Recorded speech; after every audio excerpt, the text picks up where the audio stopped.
Nous sommes heureux de pouvoir signaler aujourd'hui, d'une façon toute spéciale, à l'attention de nos lecteurs, Mademoiselle Christine Cadet, la vaillante et vigilante vice-présidente du local numéro 2 de Schlaga, charge qu'elle occupe avec la plus grande distinction depuis la fondation de l'Union. Avec un zèle incessant, digne des plus grandes éloges, Mademoiselle Cadet s'occupe ardemment de l'amélioration du sort de ses compagnes de travail et disons de suite que ses démarches ont été jusqu'ici couronnées d'un franc succès. C'est de l'aveu même des officiers généraux de la Fédération, l'une des plus dévouées et des plus actives adeptes de cette grande association. Nos félicitations à cette brave et généreuse militante du mouvement ouvrier. La Presse, 25 avril 1907. Vous paraît-il surprenant d'entendre de tels éloges pour une femme dans un journal du début du 20e siècle, qui plus est une ouvrière impliquée dans son syndicat? Ce court article, publié dans la section des Nouvelles ouvrières et accompagné d'une photographie de notre protagoniste, en parle comme d'une célébrité qui n'a plus besoin de présentation. Mais malgré la description du chroniqueur, notre personnage est beaucoup plus difficile à connaître qu'elle n'en a l'air. Seules quelques traces demeurent et pour avoir le fin mot de l'histoire, il faut parfois aller au-delà des archives. Qu'est-ce qu'était la Fédération des ouvriers du textile du Canada? Quelle place avaient les femmes dans les syndicats naissants et comment faire leur histoire? Mais surtout, qui était Christine Cadet? Vous écoutez Mémoire MHM, un balado produit par l'Atelier d'histoire Mercier Hochelaga Maisonneuve. Et aujourd'hui, on revisite les débuts de l'histoire syndicale et la vie de la jeune syndicaliste d'Hochelaga, Christine Cadet. Cet épisode est le 3e d'une trilogie portant sur l'industrie du textile à Hochelaga. Si vous n'avez pas écouté les 2 premiers épisodes, je vous le recommande. On parle des entreprises qui ont lancé le bal et la condition ouvrière à Hochelaga. Faites-moi confiance, ça va vous aider à suivre. À la fin du premier épisode de notre trilogie, on avait parlé des grandes fusions d'entreprises du textile initiées par Andrew Frederick Gault. Gault fonde ainsi la Dominion Cotton Mills Company Limited, une grande fusion de filature québécoise. Puis, elle est suivie de la Canadian Coloured Cotton Mills Company Limited en 1892, une fusion similaire mais de filature principalement ontarienne. Gault est alors président de 2 gigantesques fusions regroupant somme toute la plupart des filatures de coton du Canada. Il faut donc raconter les quelques péripéties industrielles qui suivirent ces fusions avant de continuer. Gault et son associé Morris sont alors en contrôle complet du marché canadien. Mais en 1897, le gouvernement fédéral de Wilfrid Laurier modifie la politique douanière canadienne à la baisse. Cette réforme est généralement bien appréciée, mais le secteur du textile en sort désavantagé. C'est que l'industrie textile britannique, plus développée, cherche toujours de nouveaux débouchés à ses produits et la nouvelle baisse de tarifs permettra à des gros joueurs anglais d'inonder le marché canadien du textile. Cette situation de crise forcera les propriétaires canadiens à penser à une nouvelle stratégie de production et de vente. Celle-ci sera de plus en plus claire pour Gault, une nouvelle fusion qui mettrait définitivement un terme à la concurrence, du moins dans le marché canadien. Malheureusement pour lui, Andrew Frederick Gault meurt le 7 juillet 1903 avant de pouvoir réaliser cette fusion. C'est Louis-Joseph Forget, un homme d'affaires montréalais, qui reprendra la tête de la Dominion Cotton Mills et qui complétera le projet de Gault. En 1905, à partir de 4 entreprises de textile, Forget et 15 autres industriels montréalais forment la Dominion Textile. À elle seule, cette nouvelle entreprise représente 50% de tout le marché canadien. En ce qui a trait aux conditions de vie des fileurs et fileuses, peu de choses ont changé par rapport à notre dernier épisode. Quelques heures ont été retranchées de l'horaire de travail, l'âge minimum pour travailler est élevé mais toujours peu respecté, et les salaires sont loin d'être fixes. Ils changent au gré des fluctuations du marché, et comme on l'a vu, celui-ci a connu des changements considérables. Ce qui est nouveau cependant, c'est le développement des mouvements ouvriers et de l'organisation syndicale malgré des débuts difficiles. Disons, dans la première moitié du 19e siècle, il y a très très peu d'organisations syndicales. Il va y avoir des grèves, mais on ne sent pas encore le besoin de s'organiser dans des syndicats permanents. Ce qui fait qu'on déclenche une grève, il va y avoir un comité de travailleurs-travailleuses, ce comité-là va aller négocier avec l'employeur, le comité va se dissoudre après la grève et ensuite on reprend un peu comme on en était auparavant. Et donc, à partir du milieu du 19e siècle, on se rend bien compte donc de l'inefficacité de ça. Et là, on se dit, il faut vraiment, créer des organisations permanentes là, qui vont être là non seulement pour nous appuyer dans un moment de grève, mais qui vont être là pour nous appuyer un peu tout le temps, etc. Et préparer la grève et organiser finalement la solidarité entre les travailleurs et les travailleuses. On pense d'abord aux Chevaliers du Travail, implantés à Montréal en 1882. On entend parler de cette organisation américaine entre 1898 et 1900 du fait de différentes assemblées qu'ils organisent à Montréal, à la Dominion Cotton et à Valleyfield, où un conflit de travail éclate à cause de leur recrutement dans l'usine. Prônant des projets de grandes réformes sociales et d'une unité de la classe travaillante, les Chevaliers ressemblent à un autre syndicat canadien, cette fois, l'Union ouvrière fédérale, fondée en 1899 à Valleyfield. Ces deux groupes auront une courte durée de vie, mais leurs activités politiques sont le signe certain d'un syndicalisme de plus en plus vif pour la région de Montréal. Pour retrouver un militantisme plus structuré et durable durant cette période, il faut s'intéresser aux tentatives nationales et internationales de réunir les employés du textile à partir de 1905. Je vous épargne les détails, mais c'est une période pleine de rebondissements où les travailleuses et travailleurs doivent choisir entre deux approches syndicales. Dans le coin droit, le Congrès national des métiers et du travail du Canada. Représentant de l'approche nationale, le Congrès aspire à une organisation pan-canadienne et il y réussit partiellement. C'est un projet imposant et difficile à mettre en place, mais dont l'équivalent anglophone fonctionne très bien dans le Rest of Canada. Dans le coin gauche, la International Spinners Union. Représentant de l'approche internationale, la ISU a pour avantage de s'intéresser précisément à la condition des fileurs et fileuses, mais n'inclut pas tous les métiers du textile. Elle mise cependant sur la rhétorique convaincante, plus de membres, plus de force de négociation. Donc, durant cette période, l'organisation syndicale cherche sa voie.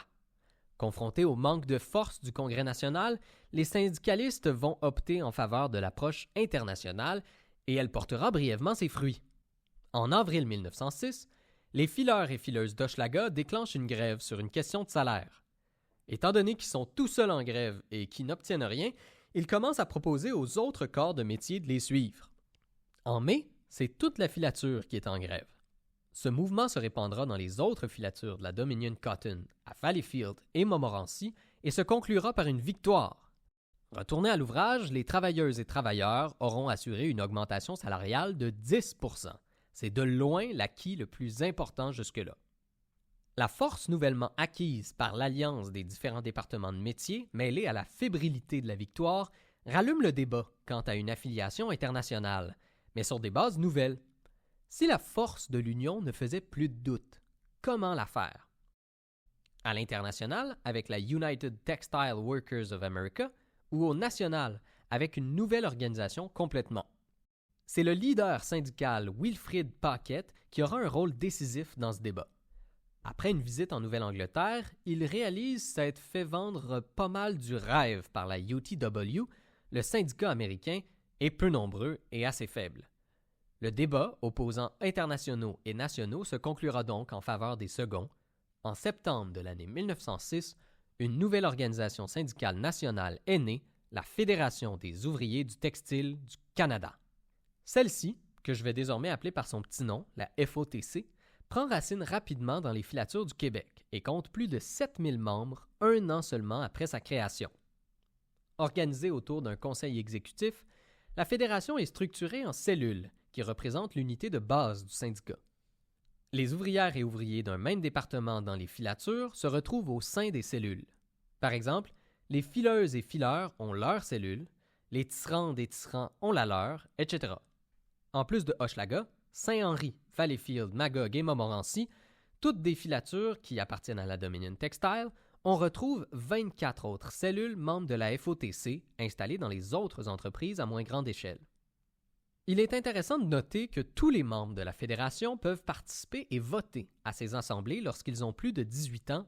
Les hommes et les femmes sont reconnus également au sein de la fédération. Il aurait été difficile de faire autrement. D'après l'historien Jacques Rouillard, les femmes constituaient le 2/3 des membres de la FOTC et sont particulièrement représentées dans les postes de direction des cellules.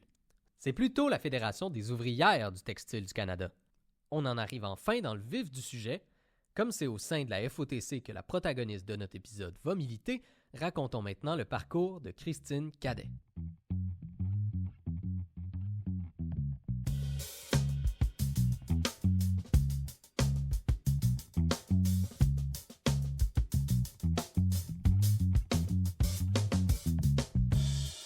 Alors, mon nom est André Cousineau. Je suis membre de l'atelier depuis 1981. Depuis quelques années, je fais les chroniques hebdomadaires qui paraissent sur notre page Facebook. En plus des chroniques, c'est notre chercheur émérite André qui a mené et réalisé la recherche sur Christine Cadet. Ce qui m'a, incité à pousser la recherche, c'est que dans la presse du 25 avril 1907, on publie un article très élogieux sur Christine Cadet, comme quoi elle est une syndicaliste dévouée, déterminée, qui travaille dans le sens de l'avancement des droits des femmes. Ce qui a attiré mon attention aussi, c'est que je me suis posé la question, est-ce que ce serait la première femme à être membre de l'exécutif d'un syndicat? Née en Belgique le 25 janvier 1885, Christine Cadet, c'est la troisième d'une famille de 5 enfants. En 1895, elle part avec sa famille rejoindre son père au Canada, celui-ci étant venu l'année précédente en 1894. Installée d'abord dans Saint-Henri, la famille Cadet arrive à Hochelaga en 1898. Nous pensons que ce serait 1 an plus tard, en 1899, que Christine Cadet commence à travailler dans le textile pour la Dominion Cotton, anciennement connue comme la Hudon. Réécoutez le premier épisode si besoin. Et là, déjà, on entre dans l'enjeu d'une recherche historique sur une figure comme Cadet. On dit qu'on pense qu'elle a commencé à travailler en 1899 pour plusieurs raisons. D'abord, parce qu'elle aurait 14 ans, soit l'âge légal pour commencer à travailler, mais aussi parce que sa grande sœur vient de quitter le logis familial en se mariant, et comme on l'a vu dans le 2e épisode, les revenus de tous les membres de la famille ouvrière sont importants pour son économie. Vous commencez à comprendre, faire l'histoire et le récit de Christine Cadet impose des zones d'ombre qu'on essaiera de vous présenter tout au long de l'épisode. Je suis André Lévesque, je suis historienne. Je suis spécialisée en histoire des femmes et en histoire du mouvement ouvrier. 2 André dans un seul épisode? Ben oui, pour cette fin de trilogie, on vous gâte. André Lévesque va nous aider à comprendre les enjeux et défis en histoire des femmes et des syndicats. Les obstacles, c'est que souvent les femmes sont bien cachées, mais elles sont là, elles sont vraiment là. Il faut retourner aux sources conventionnelles, il faut aller vraiment chercher, débusquer les femmes. Elles sont présentes dans les recensements, par exemple. Dans les recensements, vous allez voir les âges, l'occupation, etc. Il y a aussi les statistiques du ministère du Travail. À chaque mois, il y avait une gazette du travail qui renseignait non seulement sur les conflits ouvriers, mais sur toutes sortes de choses qui, ça peut s'avérer bien utile. Je vais vous donner un exemple d'un endroit où aller débusquer les femmes. Ce sont dans les commissions royales d'enquête. En fait, sur 5000 ouvrières en industrie là, en général, mais ça inclut le textile où c'est important, seulement 102 femmes ont témoigné et puis la plupart ont demandé à demeurer anonymes. Alors, si on prend des sources conventionnelles comme ça, on va chercher les femmes, on trouve des choses. Maintenant, quand on se rapproche du 20e siècle, milieu 20e siècle, il y a des témoignages personnels écrits et oraux. On a peu de témoignages personnels écrits. Moi, je ne connais pas de travailleuses qui ont laissé un journal personnel, par exemple. On n'a pas trouvé de lettres qui décrivaient une grève. En fait, certaines étaient à peu près illettrées et d'autres avaient simplement pas le temps d'écrire. Quand vous travaillez 12 heures par jour et puis la moitié de journée le samedi, il ne reste plus grand temps. Donc, vous voyez, il faut faire quasiment un travail de détective pour aller les chercher. Là. En 1906, lorsque la grève éclate, tout semble indiquer que Cadet est tisserande et au travail à la filature d'Hochelaga depuis quelques années déjà. Sans doute est-elle aussi impliquée de près ou de loin dans le militantisme syndical, parce que son nom apparaît rapidement après la fondation de la FOTC. À la première réunion de l'organisation, Cadet est connue comme déléguée syndicale pour la section d'Hochelaga. Figure importante du syndicalisme textile à Hochelaga, à 21 ans, elle est la vice-présidente du local numéro 2, qui comprend 1100 syndiqués. Durant cette première réunion à la fin de l'année 1906, les deux sujets principaux sont le travail des enfants et l'impact des tarifs douaniers sur l'industrie du textile canadien. On voulait prendre un peu de temps pour reparler du travail des enfants parce que notre protagoniste l'a probablement elle-même vécu et elle n'est pas la seule. Il est intéressant de garder en tête que sur l'ensemble des syndicalistes réunis lors de cette plénière, plusieurs d'entre elles et eux ont commencé à travailler en tant qu'enfants. Dans un article du 17 décembre, le chroniqueur ouvrier de la presse nous met en contexte. Au même moment, à travers les États-Unis, des campagnes politiques s'organisent autour de la question du travail des enfants. Des figures artistiques et culturelles y participent, des groupes comme le National Child Labor Committee font pression et en 1906, un premier projet de loi encadrant le travail des enfants venait d'être présenté au Congrès. Autrement dit, l'enjeu était dans l'air du temps. D'autres sujets sont abordés durant la réunion par des invités comme le député ouvrier de Maisonneuve de l'époque, Alphonse Verville, et le docteur Marin, venu appuyer les syndiqués. On y discute de journées de travail de 8 heures, de salaires trop bas et de protection des femmes au travail à l'encontre des contremaîtres. Nous y reviendrons, mais ce n'est pas le seul exemple qu'on retrouve dans les archives d'époque de ce qu'on croit être des violences sexuelles en milieu de travail par un contremaître. Au sujet des tarifs douaniers, l'enjeu était pressant pour les syndiqués. Le président de l'exécutif, Wilfrid Paquette, annonce la création de comités qui s'attardent précisément aux stratégies de la Fédération. Ce que les syndiqués demandent, ce sont des tarifs protecteurs, c'est-à-dire des mesures économiques gouvernementales qui favorisent la production et la vente de cotonnades canadiennes et par le fait même défavorisent les autres. À ce sujet, une délégation spéciale de 5 personnes sera envoyée à Ottawa pour rencontrer en personne le ministre des Finances, William Stevens Fielding. Elle sera formée d'un représentant de Valleyfield, Maurice Neveu, un de Magog, Théodore Boutin, et 3 de Montréal, dont Wilfrid Paquette, et 2 représentantes, Marie-Louise Réaume et Christine Cadette. On retrouve donc notre protagoniste comme l'une des figures de proue de la délégation syndicale envoyée à Ottawa, un sujet qui fera grand bruit dans les médias de l'époque. Malheureusement, au moment où la délégation était supposée rencontrer le ministre, les journaux arrêtent d'y faire référence et on perd complètement de vue le résultat de cette rencontre importante. Le groupe a-t-il réussi à rencontrer Fielding? S'est-il même rendu à Ottawa? Des journaux de janvier 1907 témoignent d'une lettre écrite par le comité à l'endroit du ministre, annonçant leur arrivée prochaine à Ottawa. Mais il s'agit de la dernière trace que j'ai pu trouver jusqu'à présent des activités de la délégation. En histoire, c'est des choses qui arrivent. Ce qui nous intéresse cependant, c'est bien sûr la présence de cadettes dans cette délégation. Le syndicat considérait que sur une délégation de 5 personnes envoyées rencontrer la plus haute instance gouvernementale, 2 femmes en feraient partie. C'est pas rien. À propos de Marie-Louise Réaume, on sait qu'elle est l'aînée de cadettes et qu'elle travaille elle aussi à Montréal. Ce qu'on laisse déjà entrevoir, vous vous en doutez, c'est que les femmes entretenaient un rôle déterminant dans l'organisation syndicale de l'époque, du moins dans le milieu du textile. Autrement dit, malgré sa spécificité, l'exemple de Christine Cadette n'est pas isolé. Grâce à leur nombre, il n'est pas surprenant de voir les ouvrières représentées parmi les organisatrices principales du mouvement. Mais malgré cela, toutes ne peuvent pas s'impliquer autant.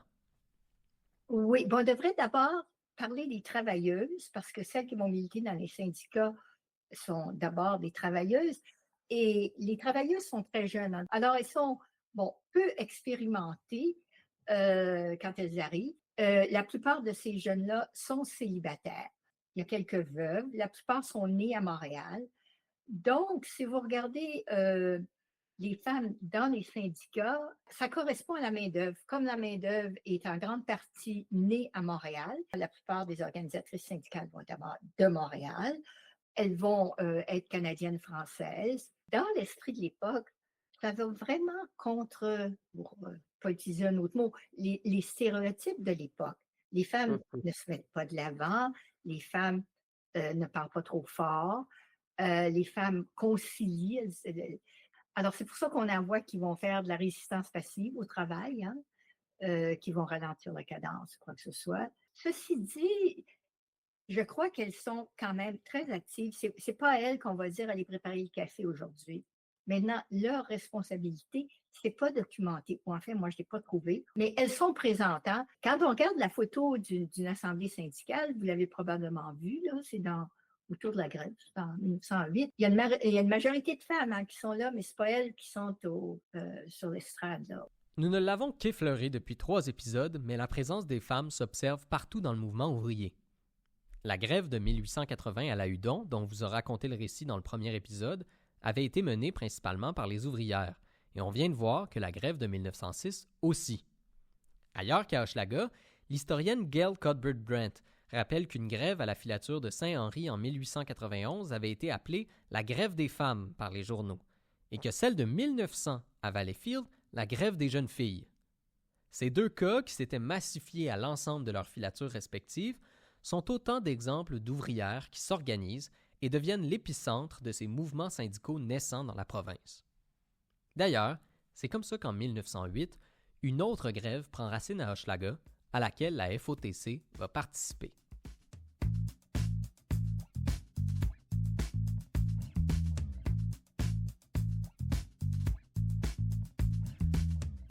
La grève de mars 1908 est intéressante pour plusieurs raisons.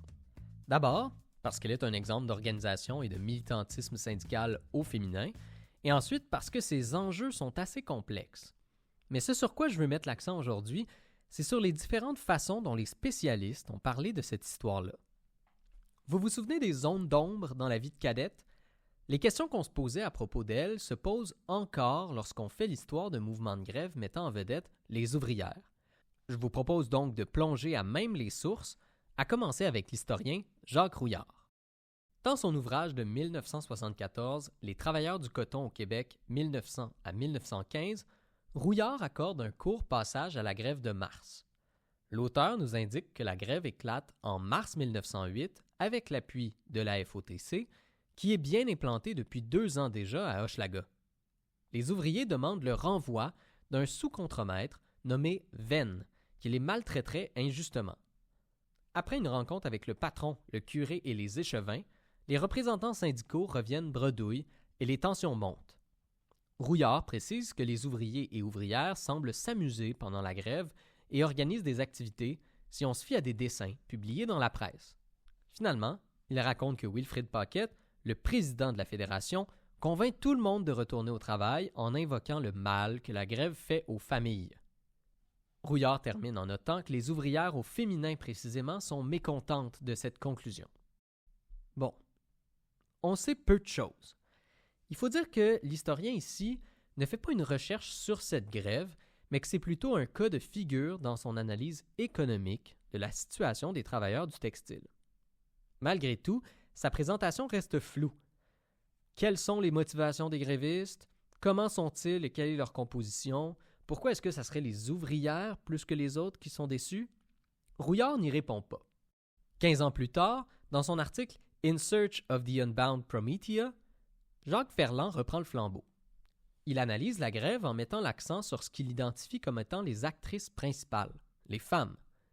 Ferland pose le point de départ de la grève le 3 mars 1908, où les Weavers d'Hochelaga demandent le renvoi de Joseph Venn pour son caractère, et je cite, « obscène et rancunier ». Bon, ça se précise. Ferland rajoute que, si la grève commence à faire les premières pages, le caractère de Venn n'est détaillé que dans la presse et qu'il aurait trait à de la violence verbale contre les enfants. Il note que les grévistes, particulièrement les femmes, sont mises de l'avant dans les dessins publiés dans les journaux, les représentants jouant aux cartes et discutant de manière désinvolte. Pour lui, il s'agit ici d'un exemple de solidarité entre ouvrières.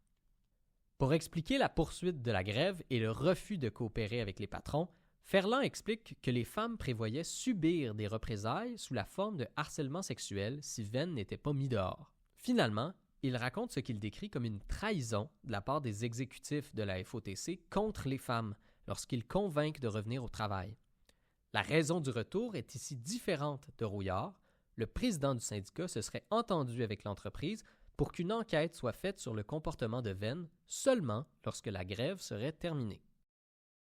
Avec ce supplément d'informations, on comprend mieux pourquoi ce sont les ouvrières qui sont déçues de ce retour au travail. Mais, parce qu'il y a un mais, le traitement que propose de faire Ferland est teintée d'une écriture et d'un vocabulaire militant qui a tendance à être presque paternaliste. Comme son titre l'indique, Ferland ne se cache pas d'être à la recherche dans l'histoire d'une Unbound Promethea, d'une Prométhéa libérée. Autrement dit, Ferland cherche un exemple de militantisme ouvrier féminin émancipateur et cette recherche le pousse à faire parfois dire aux sources des choses qui ne sont pas si claires. Par exemple, les articles qu'il cite ne semblent pas parler du caractère obscène du contremaître, bien que les ouvrières interviewées à l'époque parlent bien de traitements rancuniers envers les syndicalistes. L'usage répété de l'idée que cette grève ne serait motivée ou reliée qu'au genre lui fait négliger d'autres détails de la grève. Puis la question du harcèlement sexuel est plutôt une hypothèse de l'auteur qu'il rédige sous la forme de faits, même si ce n'est pas une mauvaise hypothèse pour autant. On en connaît très, très peu ici au Québec, hein? Très peu. Mm-hmm. On parle de ce qu'on appellerait aujourd'hui le harcèlement et le favoritisme. Alors, ça peut être bien des choses. Les faveurs, ça peut être se donner un bec, comme ça peut être aller plus loin, mais on n'a pas de preuves. Parce que imaginez une jeune qui a 19 ans, 18 ans, qui va témoigner devant une commission d'enquête où c'est tous des gars qui ont peut-être l'âge de son père. Elle n'a peut-être pas les mots pour décrire ce qu'elle veut dire. C'est intimidant. Puis elle ne veut pas passer pour une fille facile, ce qui était exactement ce qu'on disait à l'époque. C'était sa faute. Alors, elle n'en parlera pas. Alors, elles sont d'abord en minorité, puis ensuite, on n'a pas les témoignages pour toutes sortes de raisons. Là où on a des témoignages, c'est 30 ans plus tard. C'est dans l'industrie de la confection de vêtements. Et ça, c'est grâce à Léa Robach qui avait organisé en 1937, qui était là, en fait, et d'autres travailleuses, comme Yvette Charpentier. Mais pour cette période-là, avant la Première Guerre mondiale, là, j'ai vraiment fouillé. Et c'est très difficile à documenter. C'est très difficile de s'avancer là-dessus. Alors, vous voyez, il y a des obstacles à ça. Ouais. Donc, qu'est-ce qu'il reste à dire de cette grève? On commence à avoir compris, là. Eh bien, Gail Cuthbert-Brandt nous en dit davantage dans son livre de 2018, Through the Mill. Pour la première fois ici, la grève nous est racontée avec des dates précises. Ce serait le 2 mars, en fin de journée, que la grève aurait été décidée et mise en pratique dès le 3 mars au matin. Cependant, Cuthbert-Brandt ajoute qu'il y avait 3 demandes. Une demande de modification d'horaire, une qui a trait à une augmentation de salaire et finalement des demandes des weavers concernant le traitement des contremaîtres. Le 4 et 5 mars, des rencontres syndicales ont lieu à Hochelaga, ce qui donne l'occasion aux grévistes, dont plusieurs femmes, de s'exprimer et on y aurait fortement critiqué Venn. Ensuite, l'historienne s'accorde avec Ferland au sujet de la fin de la grève. Après 4 jours de négociations et de refus patronal, Paquette réussit à convaincre une majorité de retourner au travail le 9 mars en échange d'une enquête sur Venn. Par contre, Cuthbert-Brandt ajoute que la déception des ouvrières avait peut-être trait au fait que le lendemain, les 1500 ouvriers et ouvrières de la filature de Saint-Henri devaient rejoindre leur grève, ce qui leur aurait donné beaucoup plus de chances de réussite. Cette troisième version ajoute des détails fascinants. Elle dénote comment l'exécutif syndical a probablement préféré la respectabilité sociale plutôt que la défense de ses membres féminines. Elle met l'accent sur les demandes des femmes, mais ne s'avance pas aussi hardiment que Ferland. Et à ce sujet, Cuthbert-Brandt émet aussi des critiques face aux fameux dessins de la presse, trouvant qu'ils ne représentent pas adéquatement les ouvrières et ne témoignent pas du sérieux de la mobilisation. Malheureusement, je me dois de vous annoncer qu'un autre problème s'impose. Se voulant accessible au plus grand nombre, le livre de Gail Cuthbert-Brandt ne cite pas précisément ses sources. Bien qu'en comparant son récit aux articles de journaux qui nous sont disponibles aujourd'hui, on observe une plus grande correspondance que chez Ferland, certaines de ses affirmations, comme les demandes liées aux horaires et aux salaires, ne se retrouvent pas dans les journaux. Que dire de cet exercice? Eh bien, je voulais montrer comment, en histoire, et particulièrement lorsqu'on fait le récit moins chic de la classe ouvrière ou des groupes marginalisés comme les femmes, on se retrouve face à des problèmes méthodologiques comme ceux-ci. Peut-on faire entièrement confiance aux sources? Comment le point de vue et le traitement que font les historiens et historiennes d'un même cas peut influer sur la compréhension qu'on en a? Et surtout, comment le manque d'informations peut mener à des interprétations un poil tirées par les cheveux? Je pense que la grève des Weavers d'Hochelaga de mars 1908 en est un bon exemple. D'ailleurs, pour les 3 auteurs et autrices, cette grève sera aussi le début de la fin pour l'AFOTC.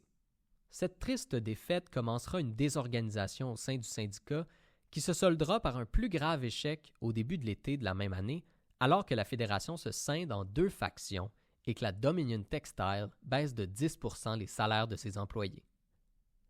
Pour revenir à notre protagoniste, c'est cette dernière crise qui obligera Christine Cadet à quitter son poste et son syndicat puisqu'elle ne sera pas réengagée à la Dominion du fait de son appartenance à la fédération.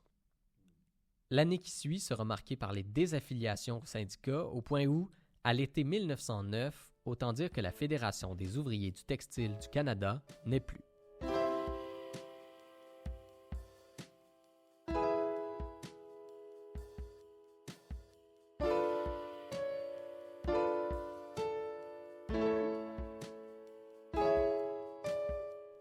Bon, je vous avais promis un épisode sur une jeune syndicaliste et maintenant je vous annonce le départ de Cadette et la fin du dit syndicat.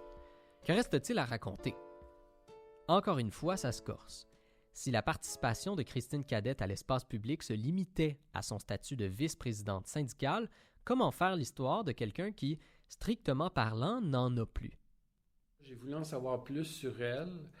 Alors, j'ai réussi à trouver son mariage. Elle s'est mariée en 1909. Là, moi. Qu'est-ce qui s'est passé entre le moment où elle a travaillé puis son mariage? Ça, j'en avais aucune idée. J'ai vu que d'après le recensement de 1911, elle était rendue à Magog avec son mari. J'ai pu voir qu'elle avait eu 6 enfants. Mais ce qui a un peu, m'a un peu refroidi, c'est que le recensement de 1921 porte à confusion parce que le chef de famille, c'est Raoul Bergeron, mais j'ai appris plus tard que ça aurait dû être veuve Raoul Bergeron, ce qui fait que j'ai compris qu'elle était peut-être décédée à la suite d'un accouchement. En tout cas, j'étais incapable d'aller plus loin que 1921 dans sa vie. Donc, le couple s'installe à Magog peu de temps après leur mariage et aura 6 enfants. D'accord. Mais quand on pense qu'elle meurt en 1921, comment on sait la suite? J'ai un ami écrivain, Richard Goujon, qui a écrit plusieurs livres, dont L'Action se passe à Hochelaga et Maisonneuve. Alors, je lui ai proposé le sujet de Christine Cadet. J'ai dit, je vais te donner tout ce que j'ai comme information. Et il publie son roman qui s'appelle La Tisserande en mai 2021. Et il y a ce que j'ai su plus tard, c'est qu'il y a une petite fille de Christine Cadet qui était une fan finie de Richard Goujon. Et lorsqu'elle a regardé le 4e de couverture, elle s'est posé la question, est-ce qu'il parle, de ma grand-mère? Que de rebondissements! On est passé d'une recherche historique somme toute nichée à un roman de fiction historique et maintenant, on retrouve les descendants directs de notre protagoniste. Vous vous doutez bien de la suite, André s'est précipité sur l'occasion pour pouvoir discuter avec la famille. Il y a une des petites filles, la plus vieille des petites filles de Christine Cadet, a décidé d'organiser une rencontre avec le maximum de petits-enfants. Il en restait 14 à ce moment-là, puis il y en a 11 qui ont participé à une rencontre. Alors, Richard m'a contacté. La rencontre s'est faite en octobre 2021.